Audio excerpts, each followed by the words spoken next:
Hello नमस्कार, welcome to Indic Affairs. Please subscribe Indic affairs.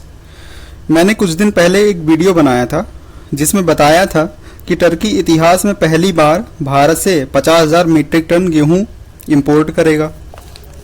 इसके अलावा मैंने ये भी बताया था कि भारत ने वीट एक्सपोर्ट पर बैन लगा दिया है, जिसके लिए G7 कंट्रीज़ ने भी आलोचना की थी और IMF चीफ ने भारत से बेग किया था कि भारत वीट एक्सपोर्ट से बैन हटा ले।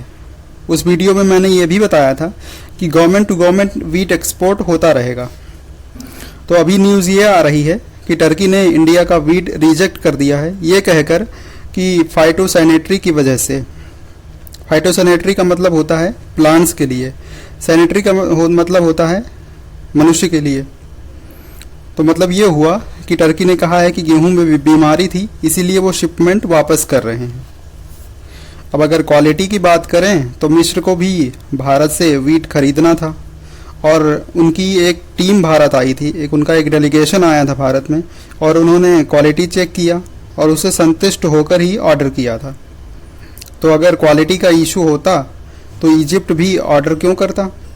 इसके अलावा हाल ही में भारत ने भी अफ़गानिस्तान को 50,000 मीट्रिक टन गेहूं फ्री में दिया था और इस बात के लिए तालिबान ने इस भारत के गेहूं की क्वालिटी की तारीफ भी की थी कि भारत का गेहूं बहुत ही अच्छी क्वालिटी का है। तो इसका मतलब ये है कि वजह ये क्वालिटी का इशू नहीं है, कुछ वजह और है। और वो वजह ये है कि भारत के वीट एक्सपोर्ट बैन लगाने से टर्की चिढ़ गया है, क्योंकि कुछ दिन पहले ही टर्की की फूड मिनिस्ट्री ने इस बात को रिजेक्ट करके कहा था कि टर्की भारत से वीट इंपोर्ट नहीं कर रहा है और इंडिया के एक्सपोर्ट बैन करने से भी टर्की पर कोई फ़र्क नहीं पड़ने वाला। अब इस बात पर इंडिया में कुछ लोग बोल रहे हैं कि ये तो एम्बैरेसिंग है, तो कुछ लोग ये भी कह रहे हैं कि पेमेंट का इशू है, टर्की को पेमेंट करने में प्रॉब्लम होगी, इसीलिए उन्होंने ऐसा किया है।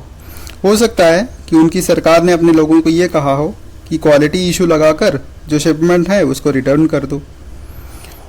तो सवाल ये भी है कि टर्की में वीट की शॉर्टेज है और वो ब्रेड और कई अन्य प्रोडक्ट्स जो वीट से बनते हैं उनकी शॉर्टेज है, उनको कैसे दूर करेंगे, क्योंकि इंडिया का वीट तो उन्होंने रिटर्न कर दिया है।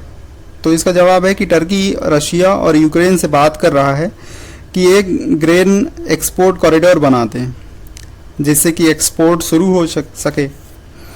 अब प्रश्न ये भी है कि ये कॉरिडोर बनता है कि नहीं बनता, और अगर बनता है तो कब बनेगा और कितने दिन चलेगा ये भी नहीं कहा जा सकता, क्योंकि युद्ध के बीच में स्थिति कब बदल जाए कुछ कहा नहीं जा सकता, और ये भी नहीं कहा जा सकता कि युद्ध कब तक चलेगा।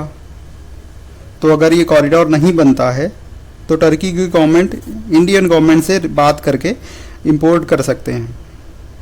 पर हाँ, इस एपिसोड से इंडिया की जो वीट की रेपुटेशन है इंटरनेशनल लेवल पर, उस पर प्रभाव पड़ेगा।